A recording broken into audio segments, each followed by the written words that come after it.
أعوذ بالله من الشيطان الرجيم بسم الله الرحمن الرحيم الحمد لله رب العالمين والصلاة والسلام على أشرف الأنبياء والمرسلين سيدنا ومولانا محمد وعلى آله وصحابه ومن والاه أما بعد. Dear sisters and brothers, Assalamu alaikum wa rahmatullahi wa barakatuh.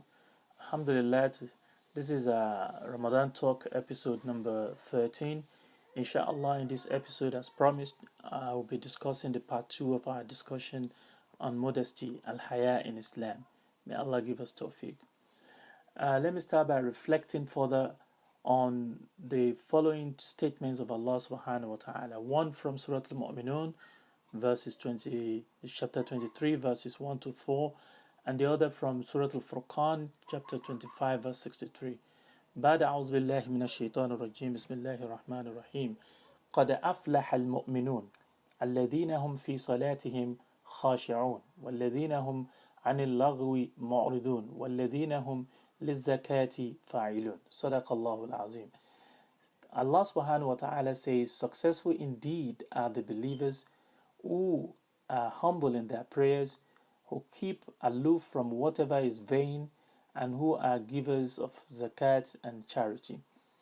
In another ayah, Allah subhanahu wa ta'ala says in Surah Al-Furqan, وَعِبَادُ الرَّحْمَنِ الَّذِينَ يَمْشُونَ عَلَى الْأَرْضِ هَوْنًا وَإِذَا خَاطَبَهُمُ الْجَاهِلُونَ قَالُوا سَلَامًا.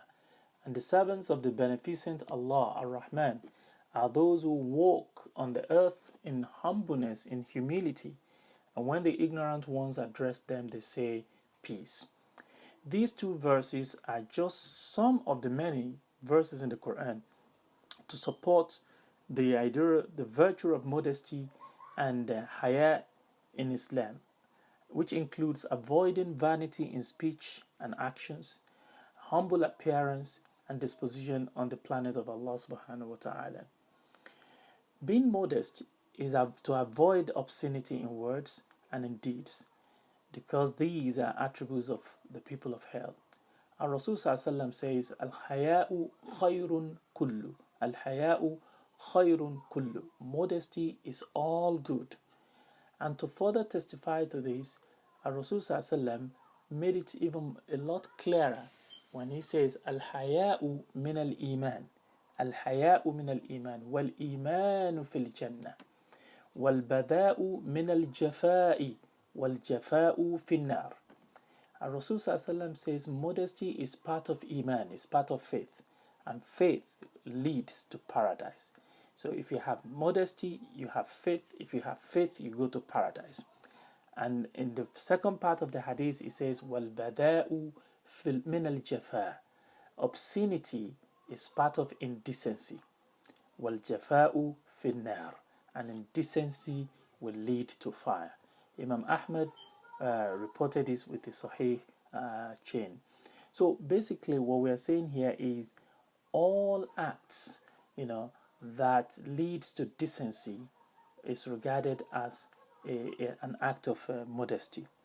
And all acts that leads to obscenity is exact opposite of that. In another hadith, a man passed by another man and was criticizing that his brother for being modest. And the Prophet ﷺ passed by them both, and he said to this person, دَعَهُ فَإِنَّ الْحَيَاءَ مِنَ الْإِيمَانِ. دَعَهُ فَإِنَّ الْحَيَاءَ مِنَ الْإِيمَانِ. A man who was trying to criticize his brother for being modest, and Rasul ﷺ then chastised him by saying, leave him, let him be, because modesty is part of Iman. Your brother is definitely displaying an act of modesty.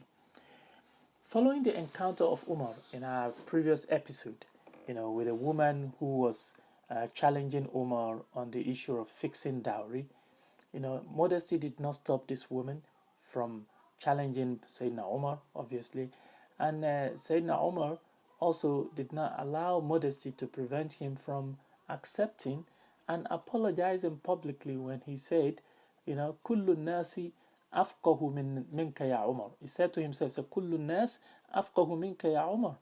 See, when this woman pointed out that you cannot, limit what Allah has not limited in the Quran, And then Sayyidina Umar apologized publicly and said, "Oh Umar, all of the people have a better understanding than you."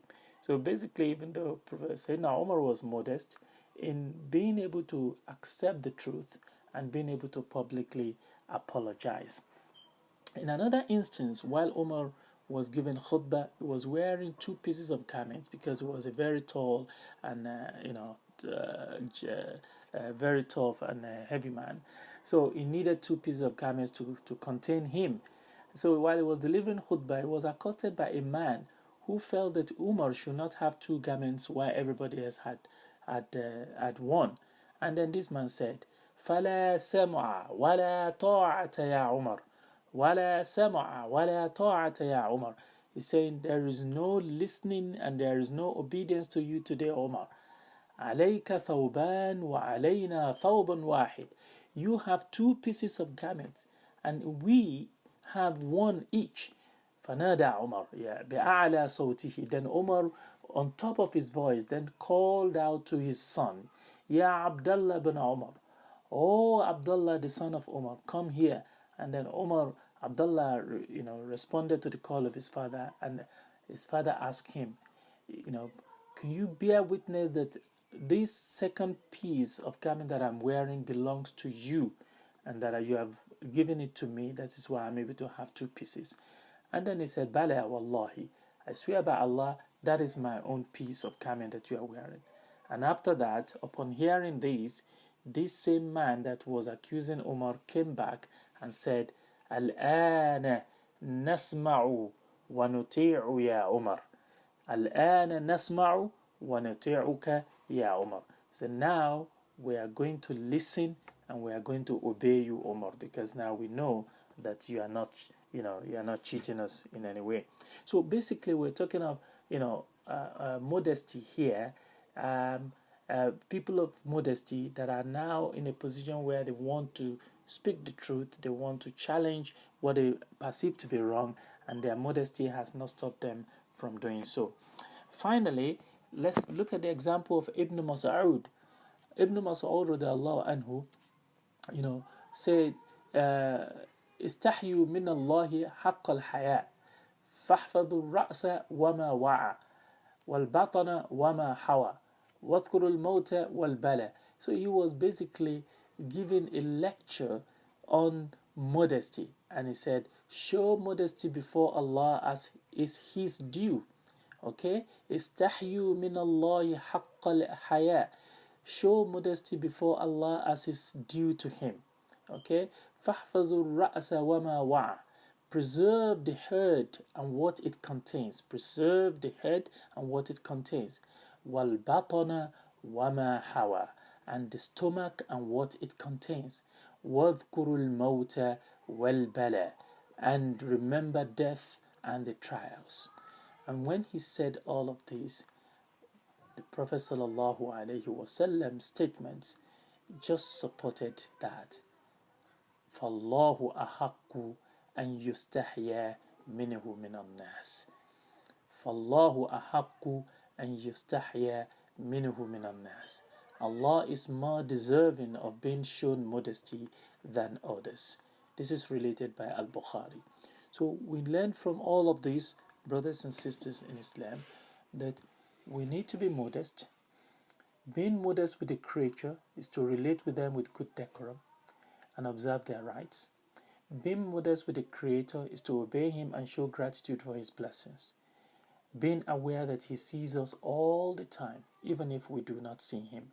And for that reason, we will do what is right, we will be decorum, we will observe decorum, and we will have good conduct at all times.